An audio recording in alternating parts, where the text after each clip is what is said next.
Hi, this is Warren Redlick. I've been doing a series of interviews with candidates for office here in Palm Beach County, Florida, talking to them about a variety of things about their campaigns, but also talking to them about the future of self-driving cars. I think it's important that our local politicians, our higher level politicians, government officials are more aware of the issues that are going to come up with self-driving cars. How will it affect policing? How will it affect the law? How will it affect government? How will it affect revenue? For this interview, I met with Maria Sachs, who is a former state house representative, a former state senator. She is an attorney. She was a prosecutor with Janet Reno in Miami, and she is currently running for county commission for Palm Beach County in 2020. And I think the important thing to take away from this here is if you are interested in a future of self-driving cars, if you're a Tesla fan, Rivian fan, Comma.ai fan, whatever, if you're looking towards that future of self-driving cars, it's really important that our government doesn't mess it up.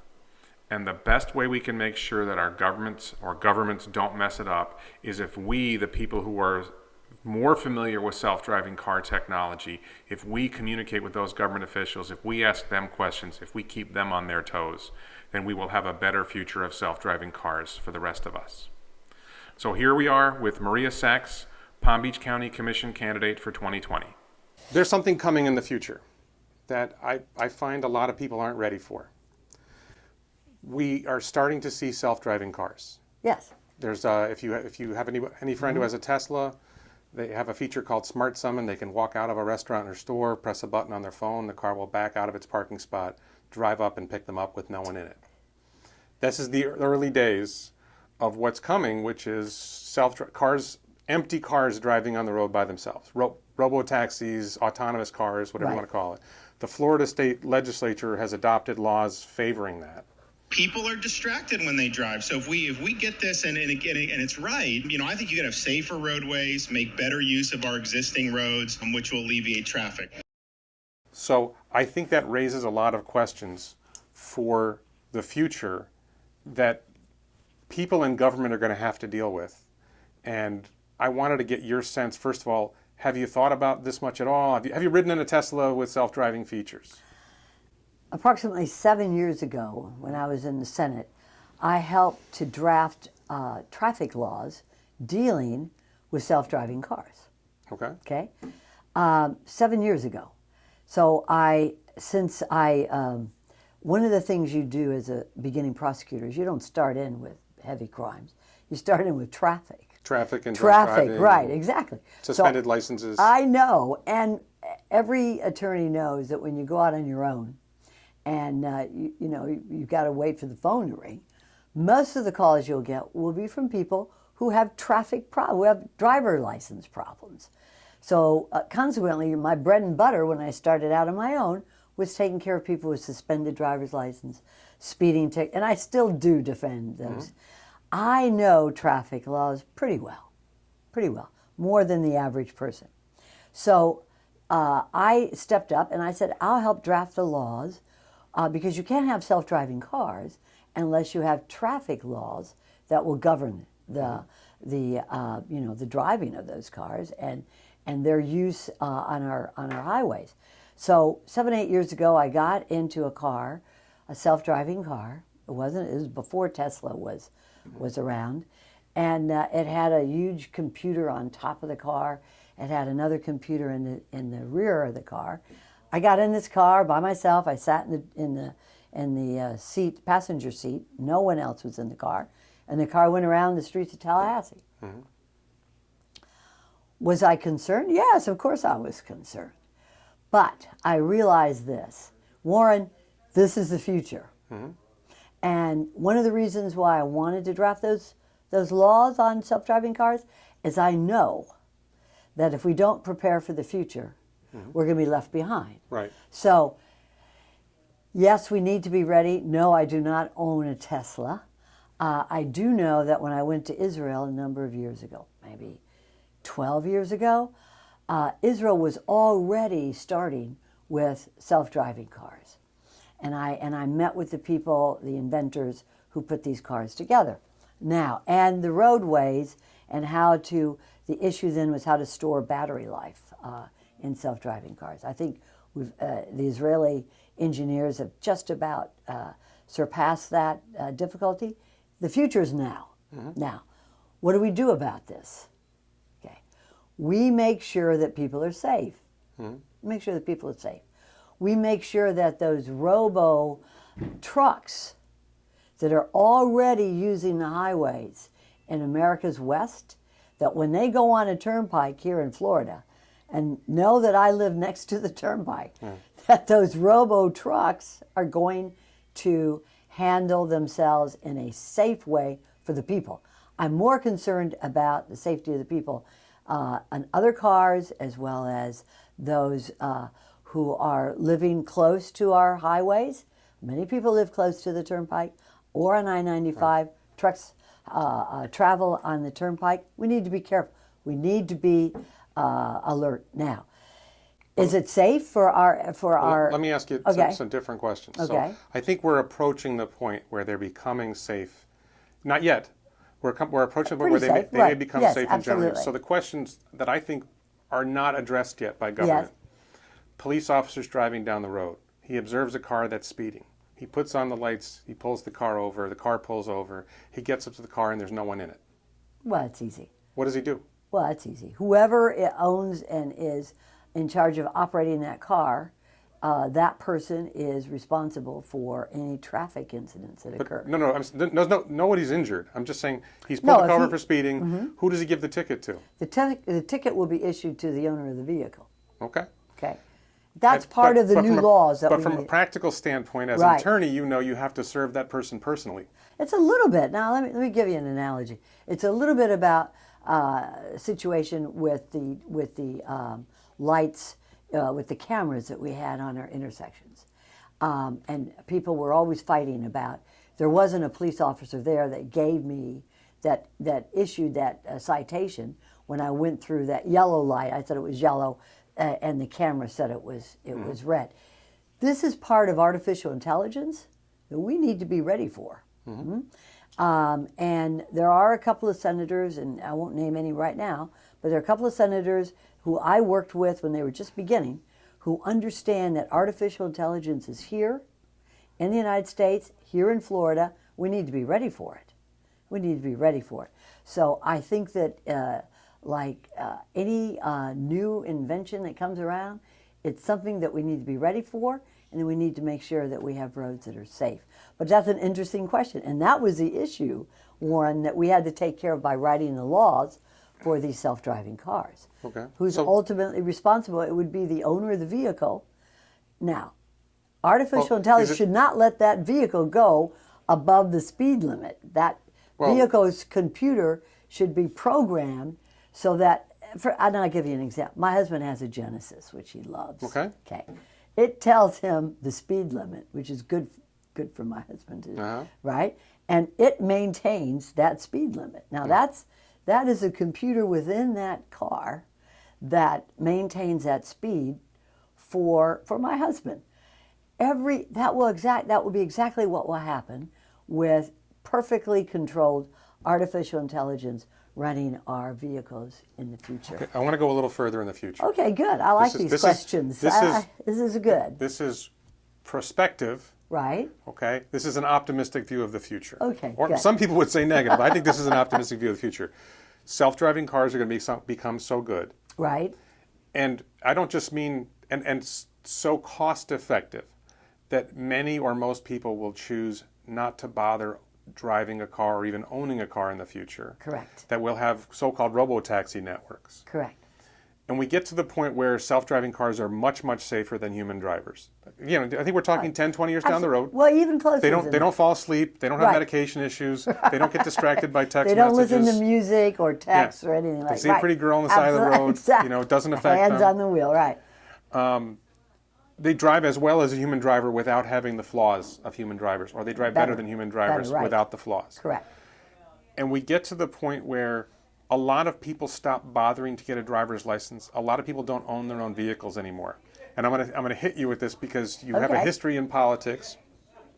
My view is that most politicians never want to talk about eliminating jobs.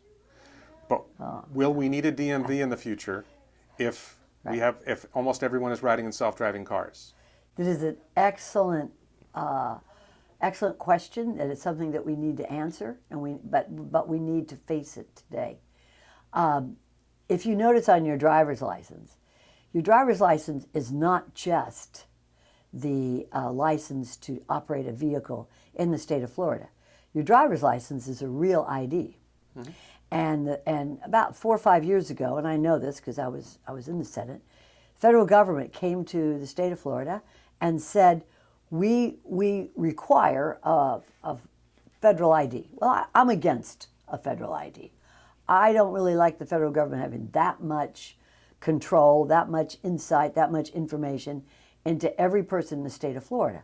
So we compromised and we said, we'll let you give us funds to realign our Florida driver's license to act as a federal ID for those cases like with TSA when you go into an airport.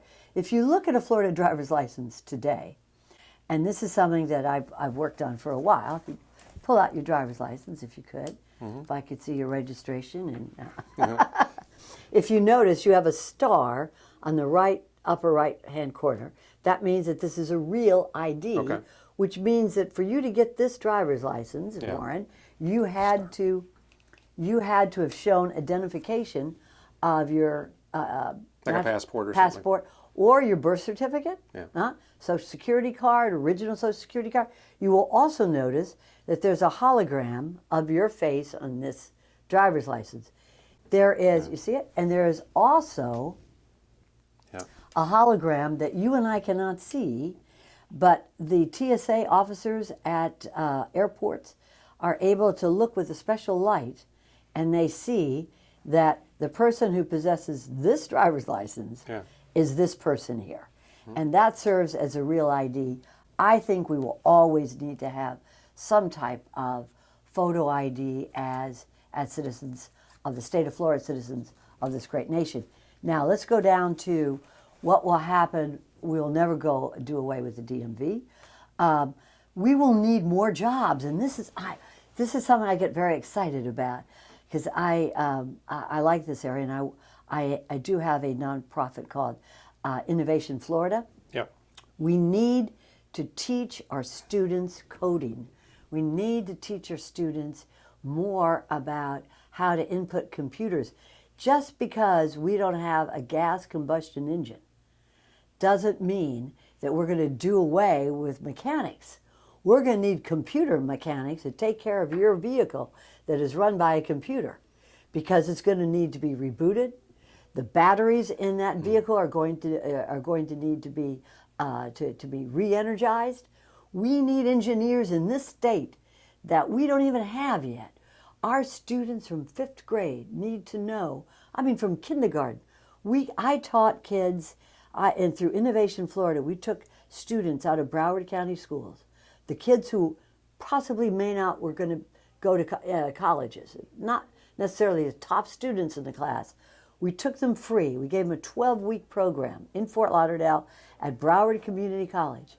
12 weeks of coding, 6 hours a day, 100% free. I stepped into those classes ever so often just to see what was going on. I didn't understand anything what they were talking about. But at the end of those 12 weeks, I shook hands with every one of those students. Everyone graduated. Next to me was a more important person than me, and that was the hiring directors of Citrix, hiring directors of AutoNation, the major corporations in Florida. These are corporate headquarters that are in Florida that need these coding, need these kids who know how to code. You don't need a college education to code. So exactly what you're thinking of is not that we're going to lose jobs.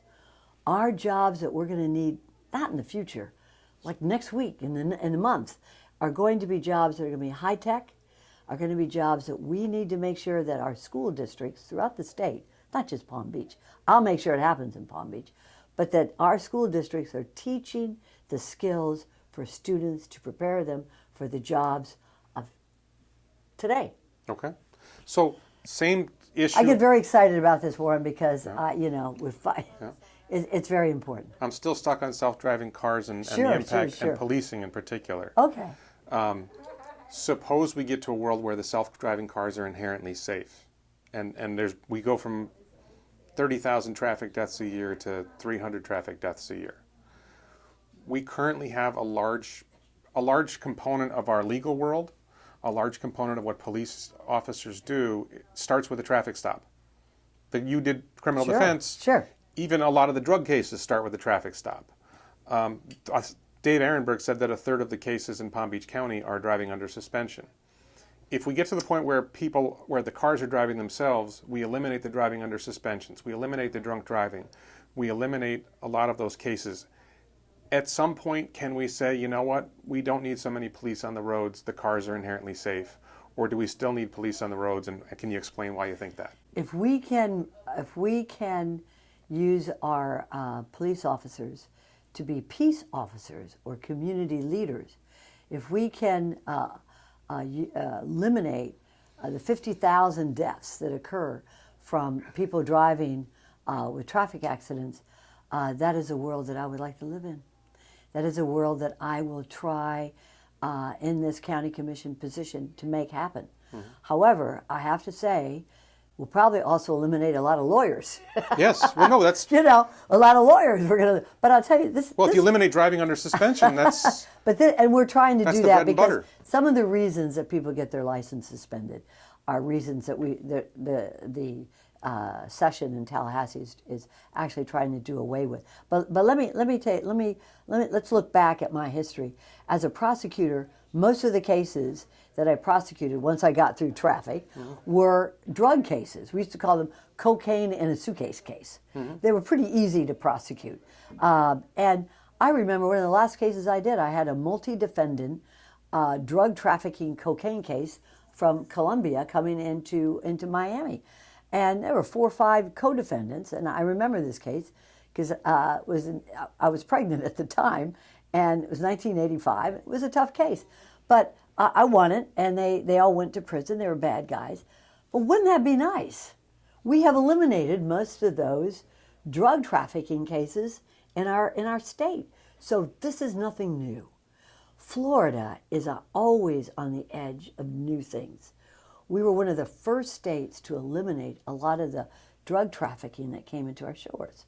And hopefully, and I will work on this, we will also be one of the first states to eliminate drunk driving, stopping people for suspended licenses, people who shouldn't be driving because their license has been suspended for past traffic incidents.